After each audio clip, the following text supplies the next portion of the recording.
عبد المطلب جب کنواں کھود رہے تھے اس وقت ان کا ایک ہی بیٹا حارث تھا۔ اس موقع پر جب قریش نے ان کا مذاق اڑایا تو انہوں نے نظر مانی کہ اللہ تعالیٰ نے اگر انہیں 10 بیٹے عطا کیے تو وہ ان کے لیے قوت کا ذریعہ بنے، اور دشمن سے مدافعت میں کام آئے تو وہ ایک بیٹے کو کعبے کے پاس ذبح کر دیں گے۔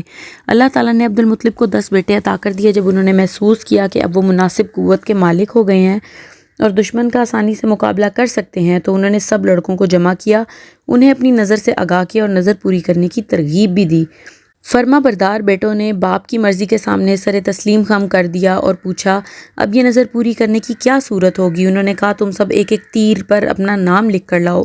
جب سب نے اپنا نام لکھ کر تیر پیش کر دیے تو وہ ان سب بیٹوں کو لے کر ہبل بت کے قرہ انداز کے پاس آئے اور اسے اپنی نظر سے آگاہ کر کے کہا، ان سے تیر لے کر قرہ ڈالو، جس کے نام پر قرہ نکلے گا نظر پوری کرنے کے لیے اس کو ذبح کر دیا جائے گا۔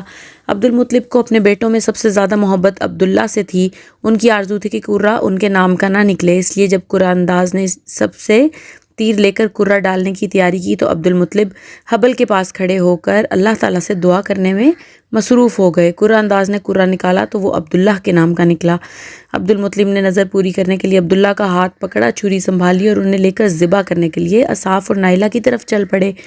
قریش یہ منظر دیکھ رہے تھے، وہ اپنی مجلسوں سے اٹھے، بھاگے بھاگے آئے اور انہیں اس اقدام سے روکا۔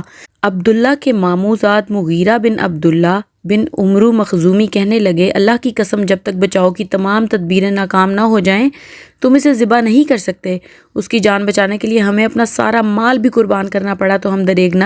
پھر وہ سب مل کر ایک کاہنہ کے پاس گئے اور اس سے اس مسئلے کا حل پوچھا۔ وہ بولی، ایک آدمی کے قتل کی تم کیا دیت دیتے ہو؟ سب نے بیک زبان کہا، 10 اونٹ۔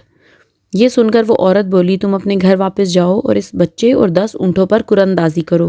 اگر قرہ بچے کے نام کا نکلے تو 10 اونٹ اور زیادہ کر کے پھر قرہ ڈالو۔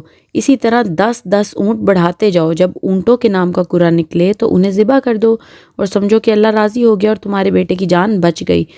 یہ لوگ کانا کے پاس واپس آ گئے۔ عبد المطلب حبل کے پاس کھڑے ہو کر دعا کرنے لگے۔ ادھر قریش نے عبداللہ اور 10 اونٹوں پر قرہ ڈالا تو قرہ عبداللہ کے نام کا نکلا۔ پھر وہ 10 اونٹ بڑھاتے گئے اور قرہ نکالتے رہے، مگر قرہ عبداللہ کے نام کا ہی نکلتا رہا۔ جب انہوں نے 100 اونٹ پورے کیے تو قرہ اونٹوں کے نام کا نکل آیا۔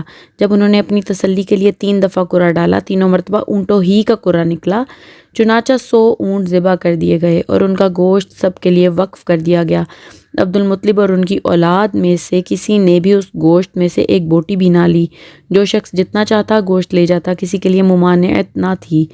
اس کے بعد نہ صرف قریش بلکہ سارے عرب میں انسانی جان کی دیت 100 اونٹ مقرر ہو گئی۔ اسلام نے بھی اسی کو بحال رکھا۔